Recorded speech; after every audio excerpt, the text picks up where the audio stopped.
La frugalité du Drosera, un roman feuilleton 2.0, collaboratif et un peu perché, d'Hélène du Guézou.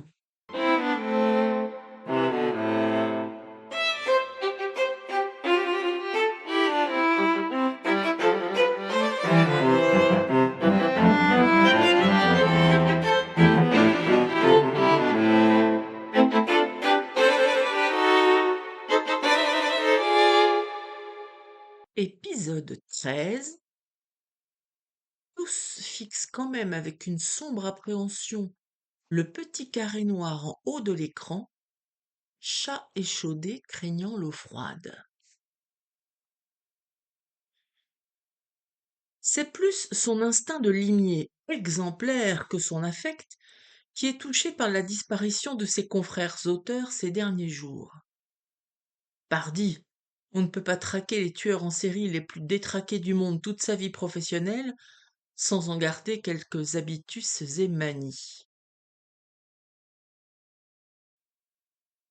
Agent spécial du FBI un jour, agent spécial du FBI toujours, se plaît-il à dire à la horde de fans énamourés qui se bousculent sur les salons littéraires du monde entier. Dire qu'il est fier de son parcours est un euphémisme. À mi-chemin entre Jean le Hardi et Jean sans peur, il pense vraiment que sa propre dépouille pourrait avoir toute sa place un jour, mais le plus tard possible, au palais des Ducs de Bourgogne à Dijon, sa ville natale. C'est une boutade qu'il se plaisait à lancer les premiers temps de son installation à l'île Tudy, avant de se rendre compte qu'elle tombait systématiquement à plat, les bigoudins étant majoritairement peu au fait de l'histoire d'un duché au demeurant fort éloigné du leur. Bertrand, ce vendredi matin, s'offre une grasse matinée toute relative et saute hors du lit conjugal vers 8 heures. Dans un sillage puissamment parfumé, son épouse Bertille vient de quitter leur très belle maison d'architecte au volant du cabriolet Mercedes qu'il vient tout juste de lui offrir pour ses 40 ans. Elle est encore très belle, Bertille, blonde, souriante, impeccable. Bertrand étire sa musculeuse silhouette dans les lueurs dorées du petit matin qui filtrent à travers les voilages de la pièce. Ses articulations craquent bien un peu, épaules, genoux, vertèbres, mais dans l'ensemble, elle est en grande forme pour son âge. À l'idée qu'il va bientôt souffler 70 bougies, ses mâchoires se crispent et ses sourcils se froncent. Mais il secoue la tête et ses pensées délétères se dissolvent dans l'air frais du matin, s'évacuent par la large baie vitrée ouverte sur la plage, le port et l'île Garot. Il tourne le dos à l'émeraude de l'estuaire et au soleil blond qui scintille sur les épousailles de la rivière et de l'océan. Le grand miroir lui renvoie son reflet séduisant mais sans concession, et il grimace devant l'homme nu qui lui fait face. Bronzé, mince, musclé, mâchoire carrée, deltoïde bombé, pectoraux tendus, abdominaux carrelés. Et sa botte secrète, çà et là, au-dessus de la clavicule droite, sur le bras gauche, le long du flanc droit et sur la cuisse gauche, des stigmates de sa vie professionnelle houleuse, traces d'éraflures et de blessures par arme à feu. En réalité, la cicatrice sur le flanc, c'est un souvenir d'appendicite, mais comme le mystère ajoute à son charme en maillot de bain sur la cale du port de l'île Tudy, il entretient le mythe. Nonobstant, il reconnaît que le temps fait son œuvre. Ses mains sont tavelées, son front est parcouru de 1000 rides, et l'éclat dur de ses yeux est souligné par des cernes profonds. Cette affaire du crapaud le préoccupe bien plus qu'il ne veut se l'avouer. Qu'on ne se méprenne pas, il ne craint pas pour sa vie, non, car il se sait indestructible ici, et le serial killer breton qui lui fera la peau n'est pas encore né. Mais l'énigme qui se construit sous ses yeux depuis lundi lui donne vraiment du fil à retordre. Mobile, mode opératoire, tout lui échappe. Il se promet d'aller à la pêche aux infos en activant ses réseaux.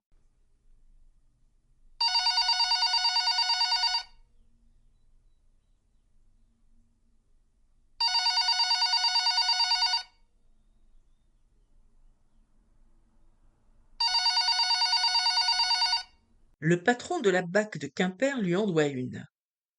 Au bout du fil, son interlocuteur quimpérois lui demande une petite heure pour réunir tous les détails. Bertrand a besoin de bouger pour réfléchir et de prendre l'air. Après une séance de musculation dans sa salle lumineuse ouverte sur la terrasse et par-delà sur la rivière de Pont-l'Abbé, il enfile un jean, un pull rayé et des mocassins Dockside, puis saute dans sa Dune Buggy Manx, un petit bijou très 70s importé de Californie à grands frais. Après un court trajet dans le lacis des ruelles de la presqu'île, les larges roues chuintent sur la place de la Cale. Bertrand s'installe alors sur la terrasse du café de Lille, où il a ses habitudes, relève ses vieux harnais sur sa coupe courte plus sel que poivre, fait claquer ses clés sur la table et sort son téléphone. Un café, ma jolie, adresse-t-il sans façon à la jeune serveuse. La jeune fille, en robe légère, dépose bientôt la commande et encaisse le client. Il y a du monde au balcon ce matin, se réjouit-il en plongeant le regard dans le décolleté de la serveuse. La jeune fille s'éloigne sans un mot, et Bertrand observe la danse de la robe sur les fesses et les cuisses bronzées de la fille. La vieille Maria vient à passer et le salue. C'est pas la même chanson, se dit Bertrand. Maria est née ici, a ramassé des palourds sur l'estran toute sa jeunesse avant d'embarquer comme marin-pêcheur à 16 ans. Elle a maintenant 80 ans, de grosses mains tordues d'arthrite, les ongles peints en rose, une canne qui soutient toute sa vie, les cheveux soigneusement teints en blond, des yeux vifs et du bleu sur les paupières. Et Bertrand n'a aucune envie de regarder son décolleté, ni sa chute de rein. Alors mignon, comment que c'est? T'as pas encore été assassiné à ce que je vois? Ah, on les a pas comme ça, les policiers d'Amérique. Et les bigoudins, encore moins. Maria n'a pas non plus la langue dans sa poche. Bertrand sourit jaune. On va le coincer, ce salopard. Faut faire vite alors, répond la vieille dame. Parce que, d'après le télégramme, ça fait un mort par jour depuis lundi. À qui le tour aujourd'hui? En espérant que l'assassin respecte quand même le jour du Seigneur, ça te fera du répit dimanche, oui. Le téléphone vibre et sonne.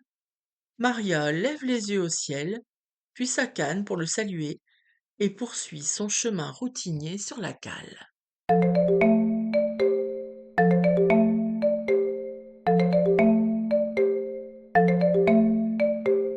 Alors, tu as quoi pour moi? Aboie Bertrand, échaudé par la conversation avec Maria.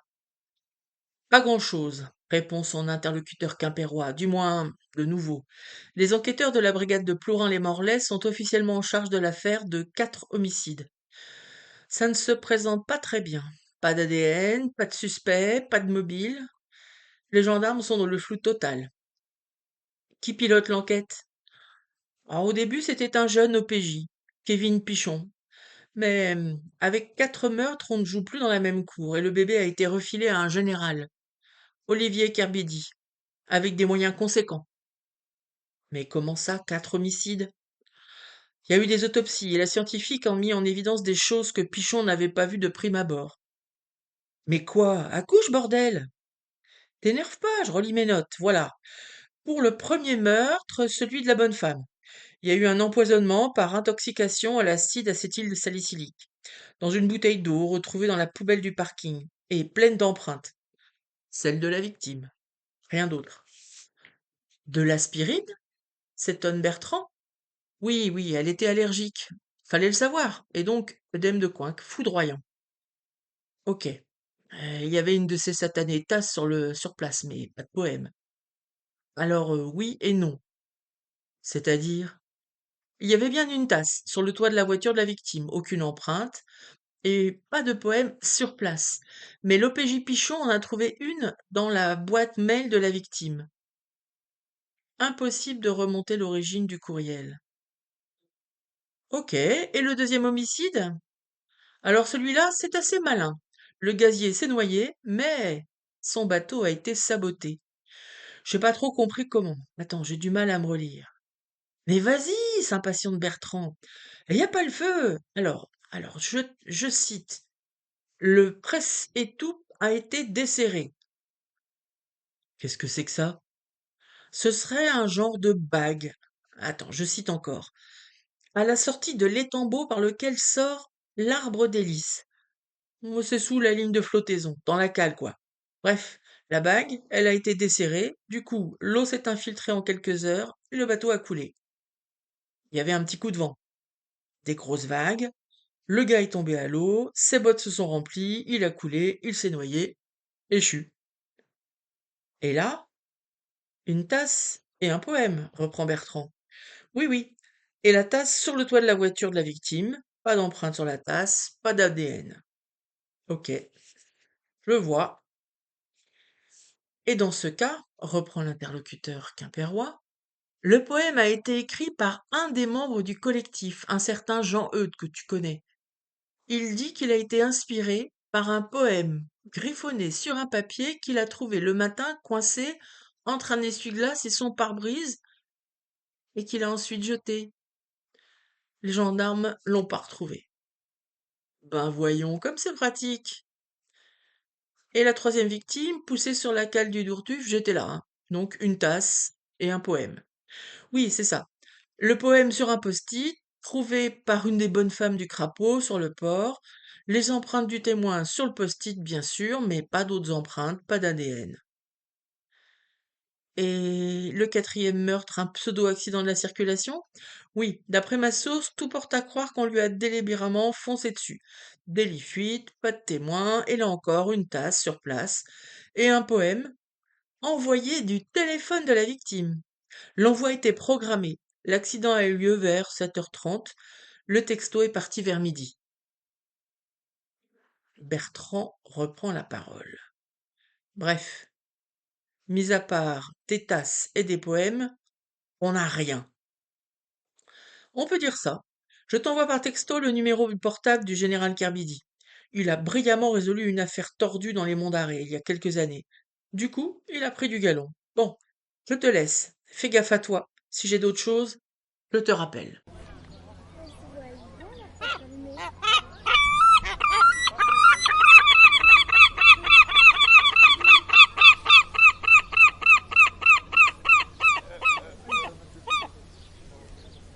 Assis au soleil, sur la terrasse face au port, les jambes écartées, les doigts tambourinant sur la table, Bertrand ressasse le peu d'éléments glanés. Il se connaît et a confiance en ses capacités qui ne l'ont pas trahi pendant toutes ces années, de Quantico à Sacramento, de New York à l'île Tully. Google est également un allié précieux. Il pianote frénétiquement sur son téléphone. C'est certain, il peut faire mieux que les gendarmes de Plourin-les-Morlaix, et plus vite. Il consulte sa lourde Rolex. Il faut qu'il soit de retour chez lui avant 18h pour la visioconférence du crapaud. Il a donc toute la journée pour assembler les pièces du puzzle. Un tour en mer s'impose. Il hèle la serveuse et lui commande un sandwich au homard et une bière à emporter, le temps pour lui d'apprêter son annexe. Puis, son pique-nique frugal sous le bras, il embarque dans le canot léger, démarre le moteur électrique et gagne Inspecteur Harry, son petit bijou. Ce magnifique bateau, chic, puissant et racé, lui permet de s'offrir des sessions de pêche au bar avec ses meilleurs amis ou des balades solitaires pour réfléchir au polar sanglant qu'il écrit à la chaîne depuis sa retraite du FBI et son installation en Bretagne. Construit en bois, avec de fines ébénisteries et des accessoires étincelants, cette réplique de commuter boat américain des années 30 l'avait séduit au premier coup d'œil. Il se l'était offert dès la signature d'un juteux contrat portant à l'écran sa série de polars inspirée des enquêtes menées pour le FBI. Au dos de chacun de ses romans, il pose désormais en quatrième de couverture, en compagnie de la star américaine qu'il incarne à l'écran. Ainsi naissent les légendes et se remplissent les comptes en banque. Mais le terrain lui manque et les sirènes de l'affaire du crapaud l'appellent avec insistance.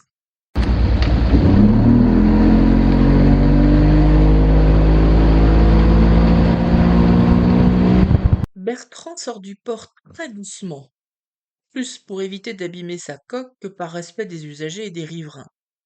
Puis, passé la tourelle des perdrix, met plein gaz vers les Glénans au sud-est. Inspecteur Harry se cabre et dévore avec appétit la mer d'huile. Les vents thermiques et la houle ne se lèveront que dans l'après-midi. La visibilité est tellement parfaite qu'il lui semble qu'en regardant vers l'ouest, il verrait presque Sandy Hook, l'embouchure de l'Hudson et l'entrée du port de New York. Il inspire à grandes goulées l'air iodé, chargé des embruns que génère l'étrave de Inspecteur Harry, qui tape le flot dur. Le temps passe, les milles nautiques aussi. Puis il aperçoit bientôt à tribord l'île aux moutons, réduit la vitesse, s'en rapproche, coupe le moteur et mouille dans ce décor de rêve, cailloux chauves et eau turquoise, un cauchemar désordonné de tasses et de poèmes tournoyant dans la tête. Il sort son sandwich et sa bière du sachet de papier Kraft et plonge dans un océan de réflexions, les yeux perdus sur l'horizon. Les hordes ailées de goélands ont tout de suite repéré son sandwich. Il a une intuition qu'il tente d'étayer. 4 meurtres, 4 tasses, 4 poèmes. À l'évidence, l'assassin, s'il a agi seul, en veut aux membres du crapaud. Les tasses sont là pour le rappeler. Le message est clair. Mais que penser des poèmes? Les 4 victimes n'en étaient pas friandes, n'en lisaient ni n'en composaient. Un reproche sur le manque de poésie dans leurs écrits? Ou un message chargé d'attirer l'attention sur le manque de poètes au sein du collectif? Et qui a écrit ces poésies? Trouver le poète, c'est trouver l'assassin. Et dans le crapaud, il n'y a qu'un poète. Hors du crapaud, il y en a des centaines. C'est trop facile, se dit Bertrand. Que sait-il de Jean Eudes? Pas grand-chose. C'est un poète, pas trop dégourdi de ses 10 doigts, mis à part pour écrire de la poésie. Il vit à Morlaix, environ 70 ans, pas trop costaud, mais pas impotent non plus. Et puis, ce poème froissé jeté pas retrouvé, c'est un peu gros. Sous le soleil d'avril, vissé dans un ciel cobalt, sa casquette fétiche des Dodgers de Los Angeles lui protégeant le visage, Bertrand tient une théorie qu'il achève de consolider le temps d'une sieste bercée par l'inspecteur Harry.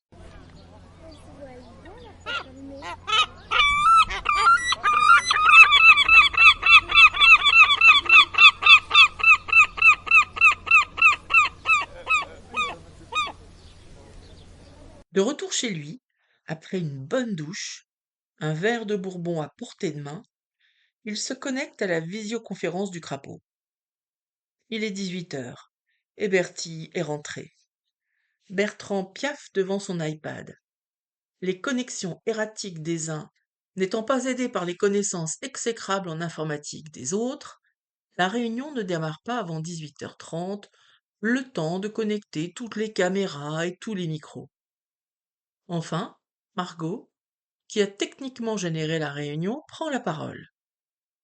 Bonjour à tous, enfin, tout le monde est là. Bertrand, Étienne, Yvon, Joël, Jean-Eudes, Mathilde, Lélig et moi. Je passe la parole à Mathilde, qui va redéfinir l'ordre du jour de cette réunion, ordre du jour auquel on se tiendra pour éviter d'y passer la nuit. Sur son écran, Bertrand voit Margot disparaître du gros plan au profit de Mathilde. Au-dessus, les 7 autres membres, dont lui, apparaissent sous forme d'une ribambelle de vignettes animées. Bonjour à tous, fait Mathilde. Tout d'abord, nous avons un message des enquêteurs à vous transmettre.